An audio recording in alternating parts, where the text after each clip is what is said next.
Hello everyone, হেসেল কাহিনী তরফ থেকে তোমাদের সকলকে জানাচ্ছি স্বাগত। আজকের রেসিপি ভিন্ন স্বাদের পটল চিংড়ি। তো রেসিপিটা অবশ্যই তোমরা স্কিপ না করে ফুল দেখো, তাহলে অবশ্যই তোমরা রেসিপিটা সম্পর্কে জানতে পারবে। তো পটল তো আমরা কম বেশি সবাই পছন্দ করি এবং এই সময় পটল সবার বাড়িতেই হয়ে থাকে। পটলের ভ্যারাইটি রেসিপিও আমি তোমাদের সাথে শেয়ার করছি, আশা করি তোমাদের ভালো লাগছে। আর যদি ভালো লেগে থাকে তাহলে আমাকে লাইক, কমেন্ট অ্যান্ড শেয়ার আর সাবস্ক্রাইব করতে কিন্তু ভুলো না। তো শুরু করা যাক। সবার প্রথমে নুন হলুদ দিয়ে মাখিয়ে রেখে গোটা গোটা পটলকে আমি তেলে ভেজে নেব। ভেজে তুলে রাখলাম।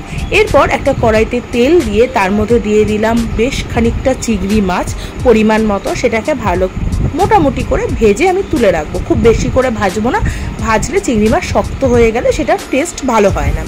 এবার একটা মিক্সিং জারে দিয়ে দেবো বেশ খানিকটা কাঁচা লঙ্কা, পেঁয়াজ, টমেটো, আদা এবং তার সাথে দিয়ে দেবো বেশ খানিকটা নারকেল। এবার দিয়ে সেটাকে ভালো করে পেস্ট করে নেব। এরপরে কড়াইতে আবার তেল দিয়ে তার মধ্যে বেশ খানিকটা কুচনো পেঁয়াজ দিয়ে একটু ফ্রাই করে নিলাম। একটু লাল হয়ে আসলে আমি যে পেস্টটা করে রাখলাম সেটাকে দিয়ে দেবো, দিয়ে ভালো করে মশলাটাকে কষিয়ে নেব। এবার দিয়ে দেবো পরিমাণ মতো নুন এবং হলুদ দিয়ে ভালো করে এবার তেল ছাড়া অবধি আমি এর মশলাটাকে কষিয়ে নেব। কষানো হয়ে গেছে, মোটামুটি তেল ছেড়ে এসছে। দিয়ে দেবো অল্প একটু জল, খুবই সামান্য, এটা খুব একটা ঝোলঝোলে হয় না। ভালো করে কষিয়ে নিলাম। এরপরে যেই ঝোলটা ফুটে আসলো এর মধ্যে দিয়ে দিলাম আগে থেকে ভেজে রাখা গোটা গোটা পটল। আমরা জেনারেলি একটু হাফ করে ছোটো কেটে পটল দিয়ে চিংড়ি দিয়ে করি, কিন্তু এরকম গোটা পটল দিয়ে চিংড়ি দিয়ে করে দেখো, এটাও খেতে মন্দ হয় না।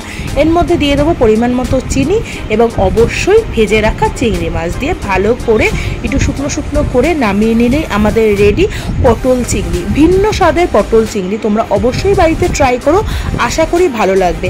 আমরা তো সব সময় একটু মাঝখান থেকে কেটে পেঁয়াজ দিয়ে রসুন দিয়ে করি, এই টাইপের চিংড়ি মাছটা খেতেও যেমন ভালো লাগে পটল চিংড়ি, তেমনি দেখতেও খুব সুন্দর লাগে, আর গরম ভাতে তো জাস্ট জমে যায়। তো তোমরা অবশ্যই ট্রাই করো, আর ভালো লাগলে আমাকে জানাতে কিন্তু ভুলো না। তো তোমাদের আমার রেসিপি কেমন লাগছে সেটা অবশ্যই আমাকে জানিও, তোমাদের কমেন্টের আশায় কিন্তু আমি থাকি। তো তোমরা ভালো মন্দ যাই বলো না কেন, আমার সেটাই আমার কাছে ভীষণ দামি। তো অবশ্যই তোমরা আমাকে জানিও, আর ফিরে আসছি পরের একটা নতুন রেসিপি নিয়ে।